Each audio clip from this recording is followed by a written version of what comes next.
I want you guys to look at this two clips.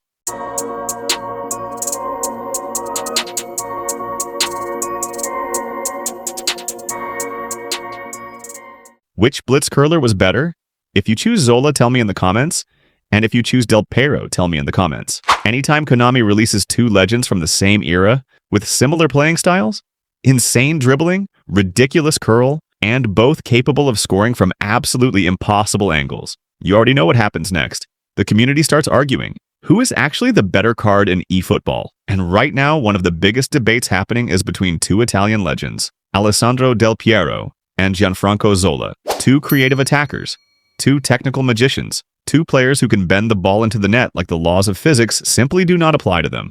But today, we are not just looking at hype. We are not just looking at nostalgia. We are breaking this debate down properly, stat by stat, skill by skill. And by the end of this video, the Del Piero versus Zola debate might finally be over. First, let's talk about the obvious thing everyone notices immediately, the curl. Because if we're being honest, both of these players are basically designed to score ridiculous finesse shots. But when we look at the numbers, Del Piero has 99 curl, Zola has 100 curl. So technically, Zola wins. But here's the interesting part. The difference between 99 and 100 curl in eFootball is basically nothing. In gameplay terms, both of these players are going to bend the ball around defenders like it's a training exercise. But when it comes to curl alone, Zola might have the slightly higher stat. But Del Piero might actually have the more dangerous ability, and that right there is where the debate already starts getting interesting. Now let's talk about finishing, because curling the ball beautifully means nothing if the player can't actually finish chances consistently. Del Piero has 98 finishing. Zola has 92 finishing, and that difference is actually quite noticeable. In eFootball, once finishing starts getting close to 100, players become extremely reliable inside the box. They convert chances more consistently, they shoot faster, and they punish defensive mistakes much harder. So in terms of pure goal-scoring ability, Del Piero clearly has the advantage here. Zola can definitely score, but Del Piero is much more likely to turn half chances into goals, which makes him more dangerous when games get tight.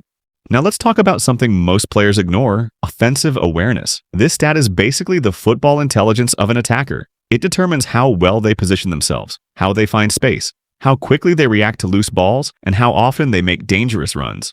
Del Piero has 96 offensive awareness. Zola has 85 offensive awareness. That's a huge difference, and this is where Del Piero starts to pull away, because positioning is everything in eFootball. You can have insane dribbling, amazing shooting, incredible passing, but if your player isn't in the right position at the right time, none of it matters. Del Piero will naturally place himself in better scoring positions. He will react faster inside the box, and he will make smarter attacking runs, which means over the course of a full match, he will probably create more goal-scoring opportunities. Now, before we rush to any conclusions, we need to talk about something that stats alone cannot explain, because in eFootball, numbers are only half the story. The other half is how the player actually behaves in-game. And this is where things get very interesting between Alessandro Del Piero and Gianfranco Zola, because on paper, Del Piero already looks extremely dangerous. But gameplay situations can change everything. So let's imagine 3 different scenarios. 3 moments that happen constantly in eFootball matches. And let's see which player actually performs better. First scenario. Edge of the box finesse shot. You receive the ball just outside the penalty area. A defender is closing you down. You turn quickly, and you attempt a finesse shot into the far corner. This is exactly the situation where curl stats become critical. Zola has 100 curl. Del Piero has 99 curl. So technically, they are almost identical. Now let's move to the second scenario. Tight dribbling inside the box.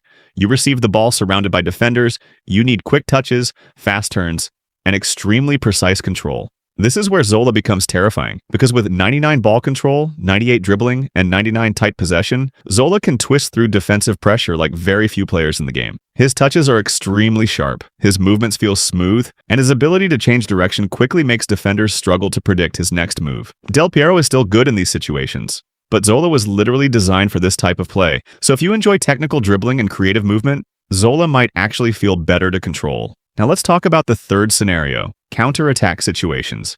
Your team wins the ball, you play a through pass forward, and your attacker needs to explode into space. This is where acceleration becomes incredibly important. Del Piero has 99 acceleration, Zola has 92 acceleration. That difference might not sound huge, but in gameplay it can feel very noticeable. Del Piero can burst away from defenders instantly. The moment he starts running, he gains separation. And in fast counterattacking systems like quick counter or long ball counter, This can be devastating. Zola is still quick, but he doesn't have the same explosive first step, which means Del Piero will often reach dangerous spaces slightly faster, and in high-level matches, that tiny difference can decide everything. But there is one more aspect we cannot ignore: playstyle behavior. Del Piero is a goal poacher, Zola is a creative playmaker, and these two playstyles behave very differently. Goal poachers constantly push forward. They look for gaps in the defensive line, they stay close to goal and hunt for scoring opportunities. Creative playmakers do something completely different. They drop deeper, they receive the ball earlier in the build-up, they help link the attack. So while Del Piero is focused on scoring goals, Zola is more focused on creating chances. This means the two players actually serve different tactical roles. One is a finisher, the other is a creator, which makes the comparison more complex than most people think. But there's another factor we need to consider: meta impact. Because eFootball has always favored certain types of attackers, players with high offensive awareness, strong finishing, explosive acceleration, and dangerous shooting skills. When you look at these requirements, Del Piero fits the current meta extremely well. His positioning is elite, his finishing is elite, his acceleration is elite, and Blitz curler gives him a unique scoring ability. Zola, on the other hand, shines more in technical playstyles. If you enjoy slower build-up, short passes, creative dribbling, then Zola becomes extremely valuable. But if you want pure goal-scoring threat, Del Piero starts looking like the stronger option.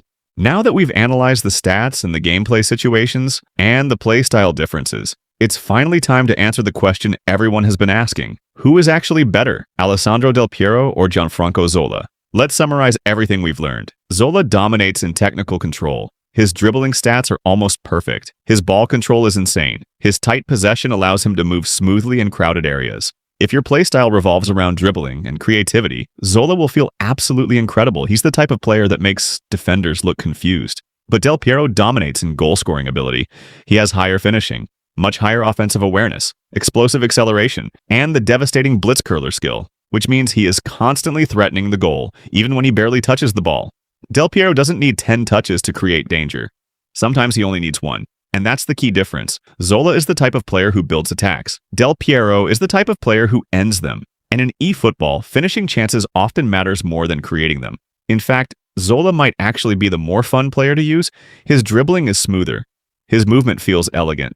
And he can create beautiful attacking sequences. But if we're talking about pure effectiveness, Del Piero simply has more tools to dominate matches. He has better finishing, better offensive awareness, much better acceleration, and one of the most broken shooting skills in the game.